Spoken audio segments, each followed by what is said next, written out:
শুভ সকাল। আমি যুক্তরাষ্ট্রের নিউ ইয়র্ক থেকে আজকে কিছু করোনা আপডেট দেব। আজকে বিষয়টি খুবই গুরুত্বপূর্ণ, তবে শুরুতেই আমি বলে নেই,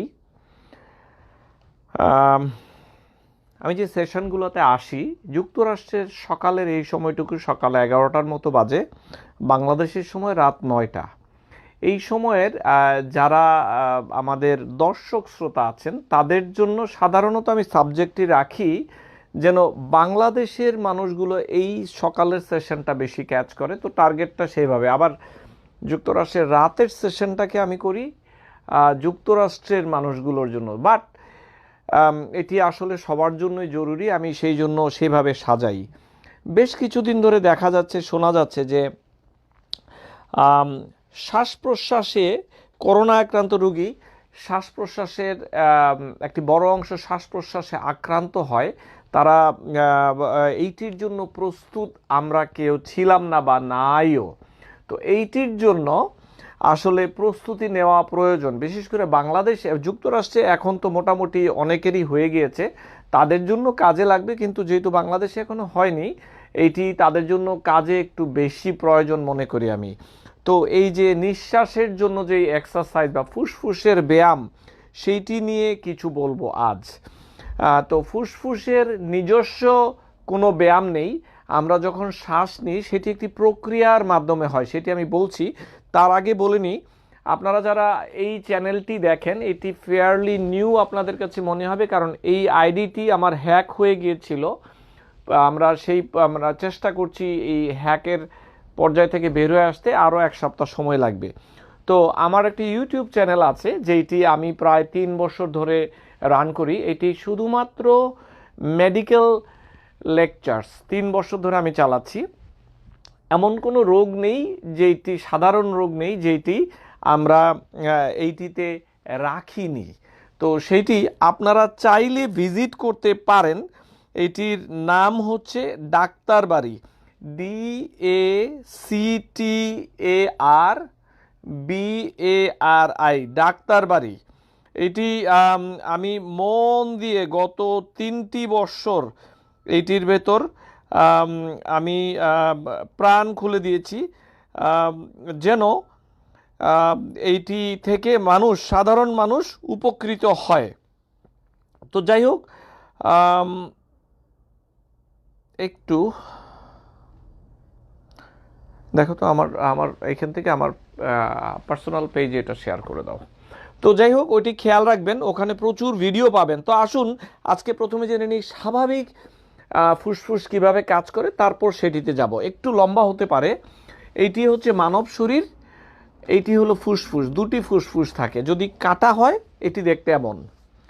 শ্বাস যাওয়ার পরে শ্বাসনালী দিয়ে এই যে ট্রাকিয়া 2 পাশে এইভাবে ভাগ হয়ে যায়, ফুসফুসের ভেতর এইভাবে ছড়ায়। এই যে এইটি হলো ফুসফুসের ট্রেকিয়া, সবুজটি। তো বাতাস, একদম ফ্রেশ বাতাস এখানে আসে, তারপর এই যে লাল অংশটুকু সেখানে ছোট ছোট মিলিয়নস অফ অ্যালভিওলাই থাকে, সেখানে এইটি বাতাসের আদান প্রদান ঘটে। তো যা বলছিলাম, এটি কাটলে এমন দেখা যায়। তো এইটি নিজস্ব কোনো ক্ষমতা নাই যে এটি শ্বাস নিলে শ্বাস বাড়বে, এইটির জন্য কিছু সাহায্যের প্রয়োজন হয়। যেমন এটি ডায়াফ্রাম নামে একটি ফ্যাসার মতো আছে যেটি পেটের সাথে বুকের আলাদা করে, এটি একটি ফ্যাসার মতো, এটি খুবই স্ট্রং একটি মাসেল গ্রুপ। যখন আমরা শ্বাস নিচ্ছি বাতাসের ঠেলায় কিন্তু ফুসফুস বড় হয় না, বড় হয় বিভিন্ন মাসেল, এর মধ্যে এই ডায়াফ্রামটি টেনে এটিকে নিচে আসে, বাতাসটি ইজিলি আসে। তারপর ইন্টারকস্টাল মাসেলস, অর্থাৎ পাঁজরের যে মাসেলগুলো আছে, এই যে এইগুলো এটাকে টেনে লম্বা করে হাড্ডিটাকে, ধরুন এটি হচ্ছে হাড্ডি পাঁজরের, এইটিকে টেনে ইন্টারকস্টাল মাসেল বড় করছে, সো পাঁজরটি বড় হচ্ছে। আর নিচের থেকে যে ডায়াফ্রাম রয়েছে এইটিও এটিকে টেনে বড় করে, সো চারিদিকে এটি বড় হয়, 3 দিকে বড় হয়। এটি সরিয়ে ফেলো। হ্যাঁ, তো যা বলছিলাম, লক্ষ কোটি অ্যালভিওলাই আছে যেটির মধ্যে অক্সিজেনটি করে। তো আবার এই ডায়াফ্রামটিকে নিচে টামাতেও পেটের কিছু মাসেল আছে এখানে রেকটাস মাসেল বানানোর, এরাও কিছু কিছু সাহায্য করে। ইদানিং তো বলা হয় যে থাই মাসেলগুলোও যদি পাওয়ারফুল থাকে তাহলে শ্বাস নিতে সুবিধা হয়। তো অনেক সায়েন্স চেঞ্জ হচ্ছে দিনে দিনে, তো এই বেসিকটি জানা থাকলে আপনারা বুঝতে পারবেন যে কিভাবে কি হবে। তো ফুসফুস এবং করোনায় কেন এতটা ইম্পর্টেন্ট এটা একটি জানা দরকার। করোনা ভাইরাস এই যে গলা, নাক বা গলা থেকে যেয়ে এটি এখানে কিছুদিন 3-4 দিন বসে থাকে, তারপর এটি আস্তে করে ফুসফুসে আসে, ফুসফুসে প্রদাহ তৈরি করে। প্রদাহ কিভাবে তৈরি করে? কারো কারো ক্ষেত্রে হালকা প্রদাহ, কারো কারো ক্ষেত্রে নিউমোনিয়া একদম পুরো ফুসফুসটি দুই পাশে একদম শেষ করে দেয়। হ্যাঁ, কারো কারো ক্ষেত্রে দেখা যায় যে ARDS হয়, ARDS অর্থাৎ একেবারে ম্যাসিভ সাইটোকাইন দিয়ে এটি নষ্ট করে দেয় পুরো ফুসফুসকে। কারো কারো ক্ষেত্রে দেখা যায় যে রক্ত জমাট বাঁধে এটির ভেতরে।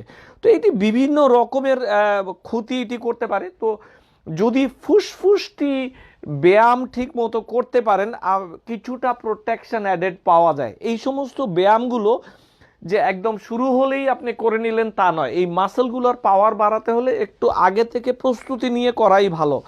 তার মানে এই নয় যে আপনি করবেন না, করা প্রয়োজন, আমি বিশ্বাস করি। আসুন একটু জেনে নিই ঘটনাটা কি। কিন্তু এইরকম কোনো একটি ঔষধ নেই যেটি দিয়ে খেলে আপনি ভালো হয়ে যাবেন, আপনার ফুসফুসটি ভালো হবে। করোনায় আক্রান্ত রোগীর এই মুহূর্ত পর্যন্ত কোনো সেই রকম ওষুধ নেই যে ফুসফুসের পাওয়ার বাড়বে। তো যাই বলছিলাম যে কিছু সাধারণ জিনিস করতে হবে এবং কিছু স্পেসিফিক এক্সারসাইজ করতে হবে। সাধারণ জিনিস কি? পুষ্টিসম্মত খাবার খেতে হবে, সুষম খাদ্য খেতে হবে। হ্যাঁ, মাছ, মাংস, ডিম এই টাইপের জিনিসগুলো খেতে হবে। প্রচুর পানি খেতে হবে, সেটি প্রায় 1.5 থেকে 2 গুণ পানি সারাদিনে। মানুষের যে প্রয়োজন 6 গ্লাস, সেখানে 10, 11, 12 গ্লাস পর্যন্ত খেতে হয়। যারা ধূমপান করছেন ছেড়ে দিন ধূমপান। কিছু ঔষধ রয়েছে যেগুলো ফুসফুসের ক্ষমতাকে, মাসেলগুলোর ক্ষমতাকে কমিয়ে দেয়। যেমন কোলেস্টেরলের ওষুধ খেলে মাসেলে প্রদাহ হতে পারে, শ্বাসকষ্টের সম্ভাবনা থাকে। তার মানে এই নয় যে এইটি এই মুহূর্তে বন্ধ করবেন, একটু সাবধানতা অবলম্বন করতে হবে। আর কিছু ঔষধ রয়েছে কিছু বডিতে, শরীরে ইলেকট্রোলাইটের ব্যালেন্স নষ্ট করে দেয়, সেইটিও খেয়াল রাখতে হবে। যেমন পটাশিয়াম কমে যায়, অনেক ওষুধ আছে সেগুলো। আর একটি বড় জিনিস হলো বি অ্যাক্টিভ। এইরকম একটি পরিস্থিতিতে পড়া মাত্র মানুষজন দেখি যে বিছানায় পড়ে যায়। এখানে একটি বড় মানসিক কম্পোনেন্ট আছে। এইভাবে বিছানায় পড়াটি আমি মনে করি যে একেবারে ঠিক নয়। বুঝলাম কষ্ট আছে, বুঝলাম আপনি অসুস্থ, কিন্তু সারাদিন বিছানায় পড়ে থাকবেন এইটি মানব না আমি। আমার ব্যক্তিগত পারসেপশন হচ্ছে যারা অ্যাক্টিভ তাদের বোধহয় এই রোগটি কাবু করতে পারে কম। আমি বারবার বলছি, সারাদিন শুয়ে বসে থাকবেন না। দুর্বলতা ছিল, দুর্বলতা আছে, দুর্বলতা থাকবে। তার মানে এই নয় আপনি ফ্ল্যাট হয়ে যাবেন না। হ্যাঁ, যারা একেবারেই পড়ে যাচ্ছেন, অসুস্থ, তাদের ব্যাপারটি অন্য। কিন্তু সবাই মিলে শুয়ে বসে থাকবেন এইটি হবে না। বাসার মধ্যে ঘুরঘুর করেন যতটুকু সম্ভব, ব্রিদিং এক্সারসাইজ করেন, বি পজিটিভ। এই জিনিসগুলো সবার জন্য ইম্পর্টেন্ট। আর ঘরের ওয়েদারটি ঠিক রাখতে হবে। আপনি একটি গুমোট ঘরে থাকবেন, জানালা দরজা খোলা থাকবে না বন্ধ থাকবে, এইটি হবে না। জানালাটি একটু খুলে দিন, বাহিরে দেখুন কি হচ্ছে, একটু একটু পজিটিভ থাকতে হবে। এইটি একটি বড় মেসেজ সবার জন্য বলছি। এবং করোনা হলেই যে আপনি বাইরে যেতে পারবেন না তা নয়, আপনি যাবেন, আপনার উঠোনে যাবেন, আপনার আশেপাশে যেন কেউ না থাকে, আপনি কিছু ধরবেন না, মাস্ক পরবেন, গ্লাভস পরে আপনি উঠোনে যান। আপনি ছাদে যেতে চান, আপনি আপনার মতো করে সময় বের করে একা যান। এটি আপনার জন্য বারণ নয়, আপনাকেও সুস্থ থাকতে হবে। ডেইলি এক্সারসাইজ, অর্থাৎ আপনি যদি বাহিরে ব্যায়াম করতে যেতে না পারেন, চেয়ারটি ধরে 5 বার উঠা বসা করুন, সেইটিতেও কাজে দিবে। এই এক্সারসাইজ করার জন্য আপনাকে মাঠে ঘাটে যেতে হবে না, আমি বলছি না কখনোই। আরেকটি জিনিস, যারা অ্যাজমাতে বা হাঁপানি রোগে সাফার করছেন বা সিওপিডিতে, তারা খেয়াল রাখবেন এই সময় যেন অ্যাজমার ওষুধ কোনোভাবে বন্ধ না হয়। অ্যাজমা অবশ্যই নিয়ন্ত্রণে থাকতে হবে। আমি বেশ কিছু কল পাচ্ছি তারা অ্যাজমার ওষুধ নিচ্ছেন না। এটি একটি মারাত্মক জিনিস, যদি দেয়া হয় নিয়মিত নেওয়া উচিত। ফুসফুসের ভিতরে ছোট ছোট ছোট ছোট মাসেল আছে, তাদের ভিতরে প্রদাহ হয়, এই অ্যাজমার কারণে। তো সেই ওষুধ যদি ঠিক মতো না নেন তাহলে কিন্তু বিপদ ডেকে আনবেন আপনারা নিজেদের জন্য। বাড়িতে একটি হিউমিডিফায়ার রাখুন। ফার্মেসিতে গেলে দেখবেন ছোট্ট একটি মেশিন, সেইটির মধ্যে পানি ঢেলে এটিকে পানিটি বাতাসে ছড়ানো হয়। আপনি খুব সুন্দরভাবে এটি বাড়ির বাতাসটিকে পরিষ্কার বা সুন্দর রাখে। কেউ যদি হিউমিডিফায়ার না পান, বেসিনের মধ্যে পানিটি জোরে ছাড়লে হালকা গরম পানি যে ভাপ আসে, একটু মেন্থল ঢেলে সেইটিও নিতে পারেন গরম পানিতে, সেইটিও পরিষ্কার করবে। আর ফুসফুস কম্প্রোমাইজড হচ্ছে কিনা, আপনি অলরেডি করোনা হয়েছে এবং আপনি কিভাবে বুঝবেন যে ফুসফুসের অবস্থা ভালো কিনা? এক, শ্বাসকষ্ট হচ্ছে কিনা। দুই, কাশি মারাত্মকভাবে বেড়ে যাচ্ছে কিনা। তিন, অক্সিজেন যদি চেক করেন দেখেন যে 90%-এর নিচে, তাহলে বুঝতে হবে যে আপনার ফুসফুস সুস্থ নয়। ওনাদের জিনিসগুলো দিয়ে দেন, কি চাই। আচ্ছা, তো অক্সিজেনের ব্যাপারটি খুব ইম্পর্ট্যান্ট আমি মনে করি। অক্সিজেন চেক করতে পারেন। আবার অনেকে বলেন যে কিভাবে চেক করব, মেশিন তো নেই। এটি সত্য, স্মার্টফোনের মধ্যে কিন্তু অ্যাপ আছে, পালস অক্সিমিটার নামে অ্যাপ আছে। এইটি স্বাভাবিকভাবে একজন যুবক বা যুবতী তার শ্বাস রেট 15 প্রতি মিনিটে, 15 থেকে 16, তাহলে কিভাবে হবে?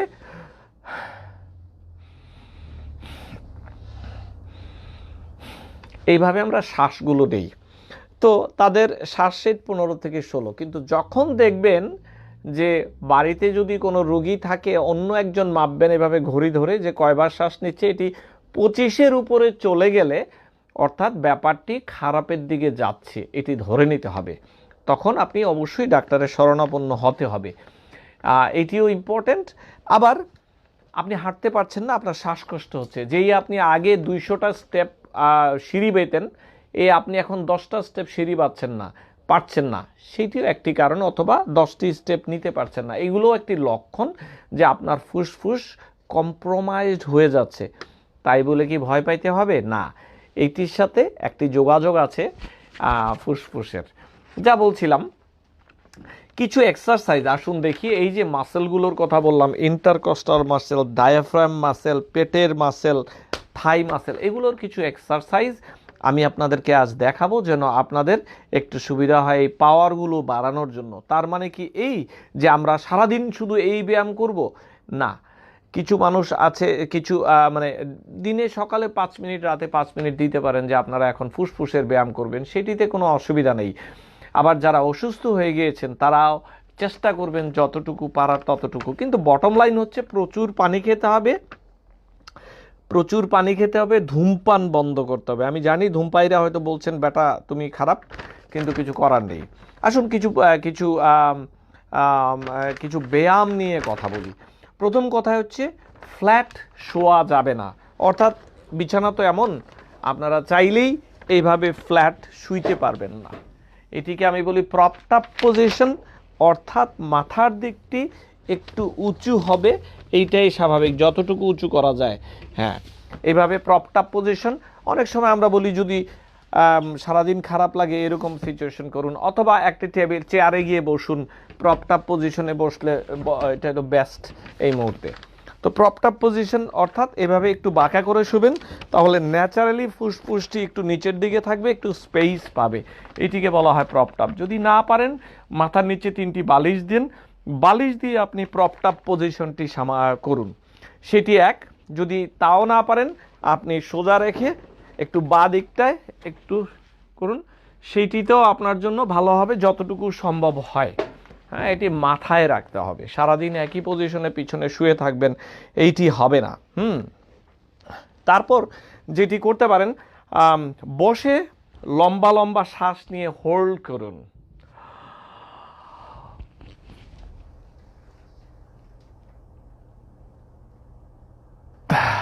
ছেড়ে দিন। প্রথম দিকে 5 সেকেন্ড, তারপরে 10 সেকেন্ড, যত বেশি তাতে ফুসফুসের ভেতরে যে লক্ষ কোটি অক্সিজেন এক্সচেঞ্জের জায়গা অ্যালভিওল ছিল, ওরা স্ট্রেচড হবে। প্রতিদিন সকালে এইভাবে 5 বার, রাতে 5 বার নিজে নিজে করা উচিত বলে মনে করি। বসে লম্বা শ্বাস নিয়ে করবেন। তারপর এইটি আপনি চাইলে দাঁড়িয়েও করতে পারেন। শ্বাসটি নিয়ে আপনি এবার পুশ ডাউন করবেন। কিভাবে?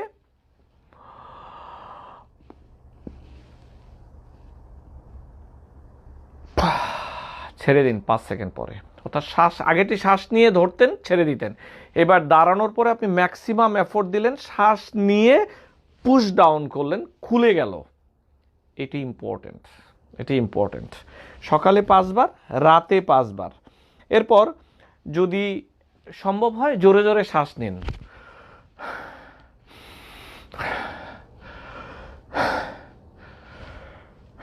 5 বার। এতে কিন্তু তার মানে এই নয় যে সারাদিন এমন করবেন, তখন কিন্তু আবার মাথা ঘোরানো শুরু হবে। এই ব্যায়ামটি করলে অনেক সময় অনেকের মাথা ঘোরাতে পারে, একটু কাশি বেড়ে যেতে পারে, এটি স্বাভাবিক। এরপর আপনি প্রপড পজিশনে শুয়ে, প্রপড আপ পজিশনে শুয়ে আপনি মনে করেন যে এইভাবে শুইলেন আপনি প্রপড আপ পজিশন। আমি জানি আমার অনেক ভিউয়াররা হাসছেন যে বেটা কি করছে ভাই, আমার জন্য যদি আমাকে দ্বারা আপনাদের একটু সাহায্য হয় আমি সেটাই করলাম। এটি হলো প্রপ পজিশন, প্রপড আপ। নাভি বরাবর হাতটি রাখুন। এইবার জোরে শ্বাস নিয়ে পেটটিকে ফুলান,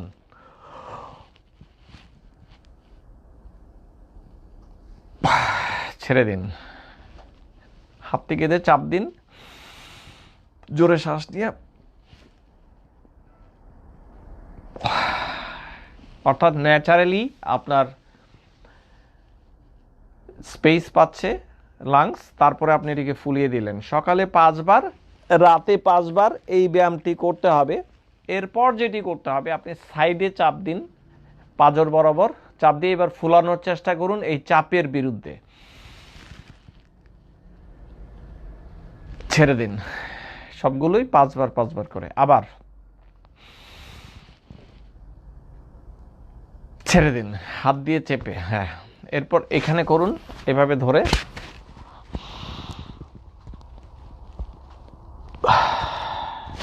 যেটি হচ্ছে এই মাসেলগুলোকে আপনার এক্সারসাইজ করাতে হবে। প্রতিটি সেট 5 বার করে এক একবারে করতেই হবে, এটি ইম্পর্ট্যান্ট। এরপর আপনি দাঁড়িয়ে যান, দাঁড়িয়ে গিয়ে নোজ ব্রিথ করতে হবে। দেখুন,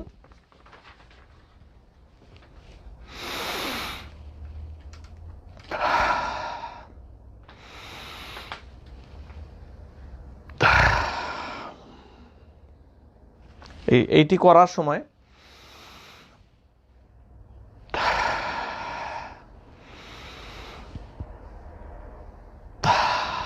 এটিও খুব ইম্পর্ট্যান্ট একটি ব্যায়াম, আমি বিশ্বাস করি। এরপর আমি একটি মেশিন দেখাবো, স্পাইরোমেট্রি মেশিনটা কোথায়, ওই মেশিনটা একটু নিয়ে আসো, ওই যেটি দেখাচ্ছিলাম।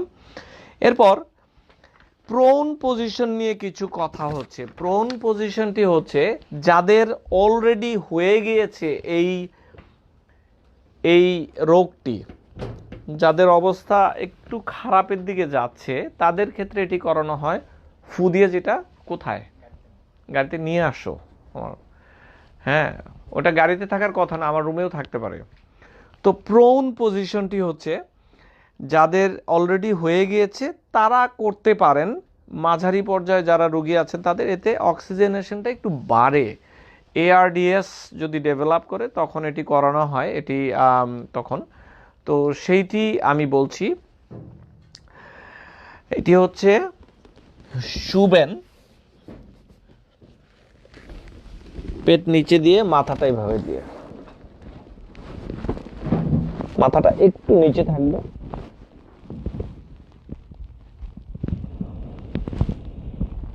জোরে শ্বাস নিয়ে শ্বাসটি ধরুন।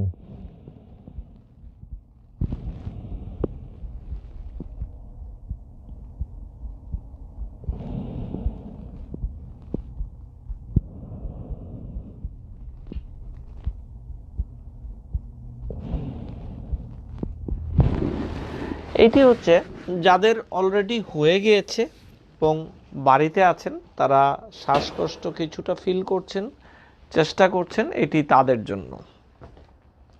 এরপর একটি মেশিন আছে, আমি আগেও দেখেছি স্পাইরোমেট্রি। এইটি হচ্ছে, এই মেশিনটি অনেক ফার্মেসিতেই পাবেন, যারা পাবেন তাদের জন্য ভালো। সকালে 5 বার, দুপুরে 5 বার, রাতে 5 বার করতে পারেন। এভাবে নিয়ে ফু দিয়ে কাঁটাটি যতটুকু উঠানো যায় তত ভালো।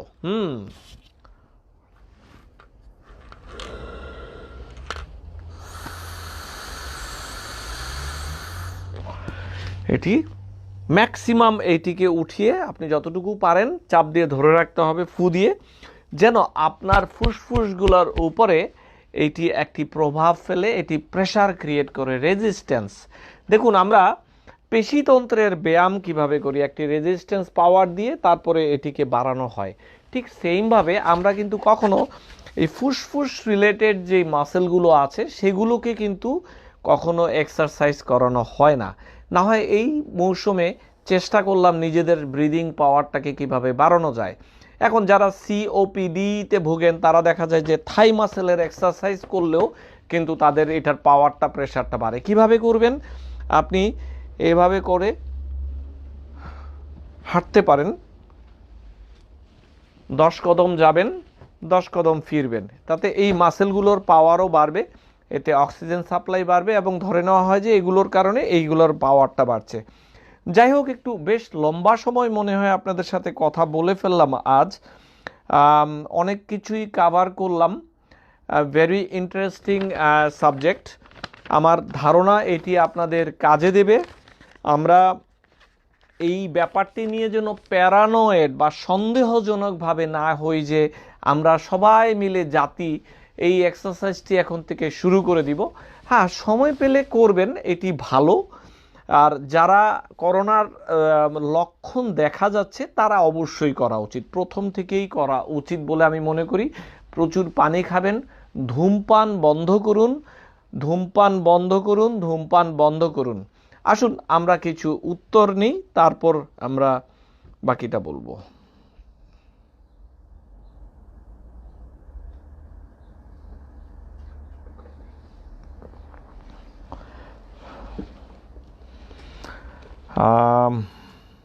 উত্তরের পালা।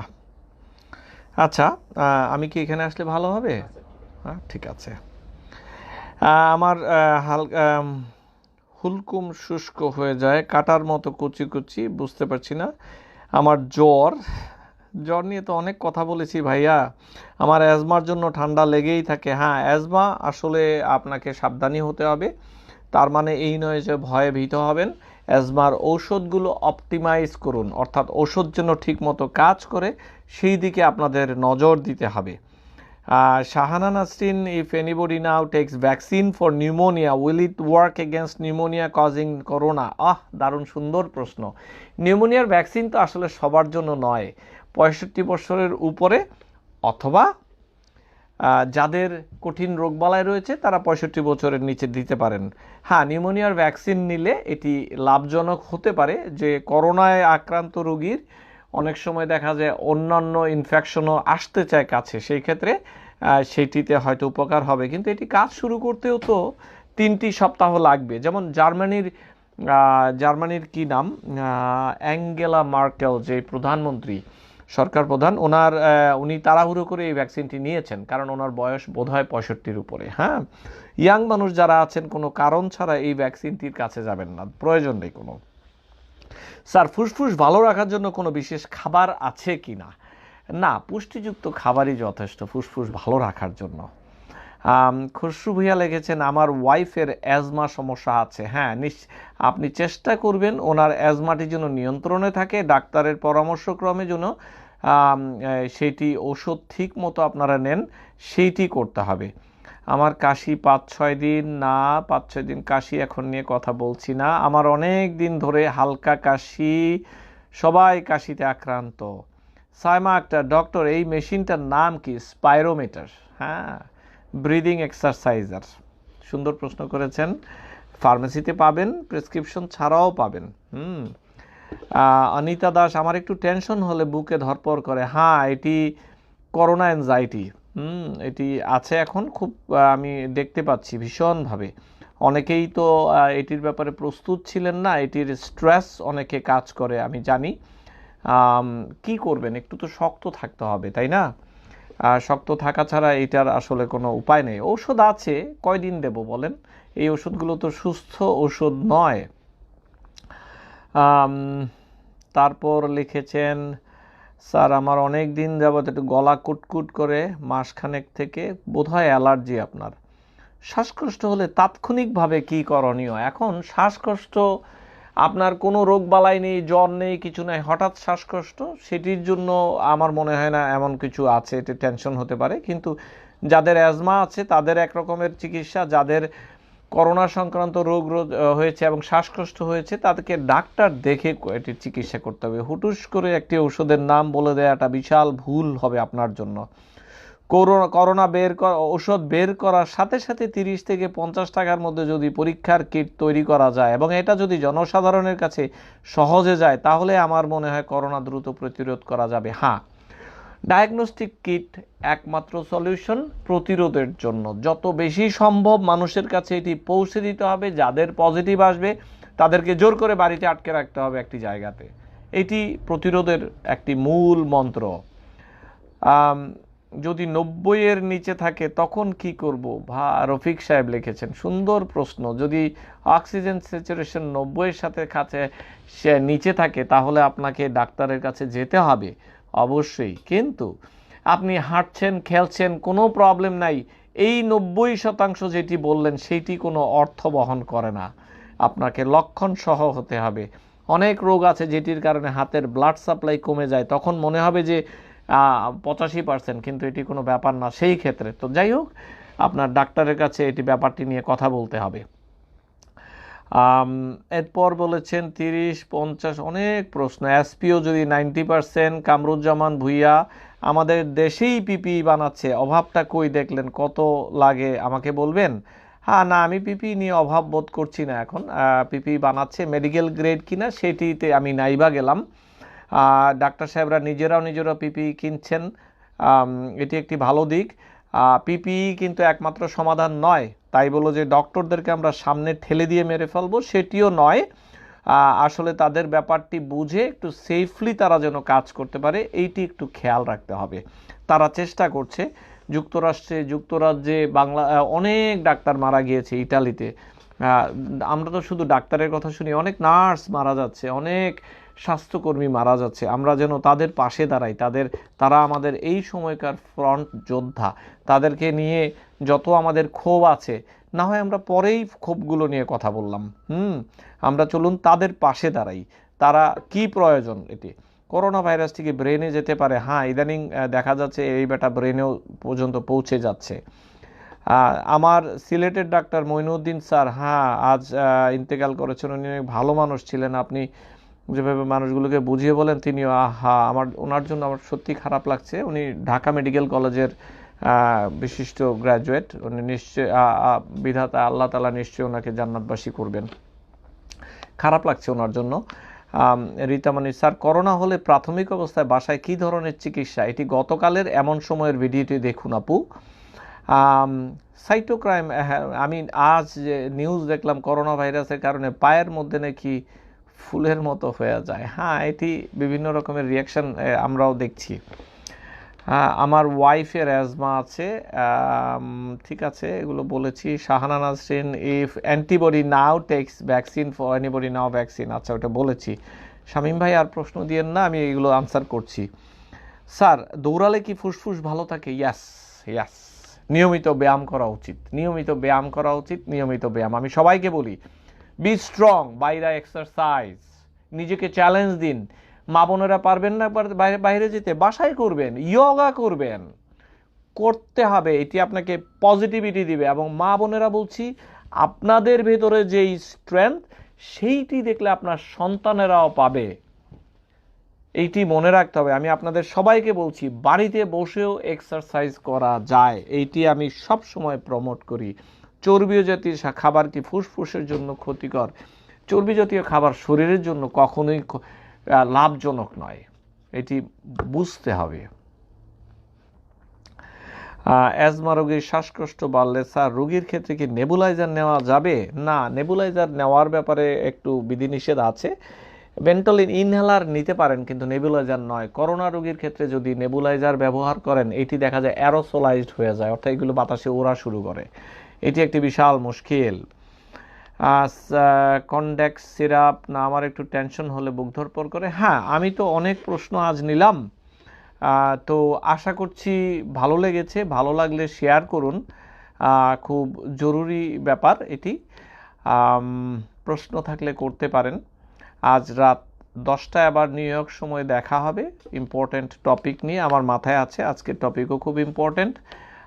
আপনাদের ভালোবাসা আমাকে আরও সামনে যেতে সাহায্য করছে। আমি পরিষ্কারভাবে বলতে চাই, আমি এই সময়ের কোনো বীর নই, আমি আপনাদের মতোই মানুষ। আল্লাহ তাআলা আমাকে সেই আমার ভেতরে সেই শক্তিটুকু দিয়েছেন যেন বিপদে আমি মাঠ ছেড়ে না যাই। আমি এই ব্যাপারে প্রস্তুত এবং গত 4টি সপ্তাহ ধরে আমি আমার মতো করে চেষ্টা করে যাচ্ছি। আশা করছি সামনেও থাকব। আগামীকাল চিন্তা করছি, অনেকে আমার পরিচয় জানতে চান, বাংলাদেশে কি, কোথায় কি, আমার বংশ পরিচয় অনেক কিছু জানতে চান, খুব আদর করেই জানতে চান। তো আশা করছি কালকে সকালে সেইটি বেশি বলবো আর করোনা নিয়ে একটু কম বলবো, কি বলেন? সেটি দেখলে হয়তো, শুনলে অনেকে হয়তো উদ্বুদ্ধ হবেন যে মানুষের পাশে দাঁড়ানোর উদাহরণগুলো কিভাবে তৈরি হয়। হ্যাঁ, আমি গত 20 বছর ধরেই বাংলাদেশের মানুষের জন্য কাজ করে আসছি। তো আপনাদের এত প্রশ্ন আসছে আমার কাছে, না হয় কাল আমি একটু আমার ঢোল পিটালাম, শুনবেন কি না সবাই? তো কাল আমি আশা করছি আমার নিজের সম্পর্কে একটু বলবো, অনেকে আমার পরিচিতি জানতে চান। তো যে যেখানে থাকুন, সুস্থ থাকুন, ভালো থাকুন, পজিটিভ থাকুন। পজিটিভ হলেই আমরা এই যুদ্ধ থেকে বেঁচে আসতে পারবো। 1971-এ যেখানে আমরা কিছুই জানতাম না আমাদের লক্ষ্য কি হবে, আমরা 7 কোটি মানুষ আমরা ঝাঁপিয়ে পড়ে একটি দেশকে ছিনিয়ে এনেছি 9 মাসে। আর এখন 16 কোটি মানুষ, সাথে যোগ্য নেতৃত্ব আছে। আমাদেরকে পারতেই হবে। বিধাতার উপর ভরসা রাখুন। আজ রাতে আবার কথা হবে। যুক্তরাষ্ট্রের নিউ ইয়র্ক থেকে বলছি আমি, ডক্টর ফেরদৌস খন্দকার।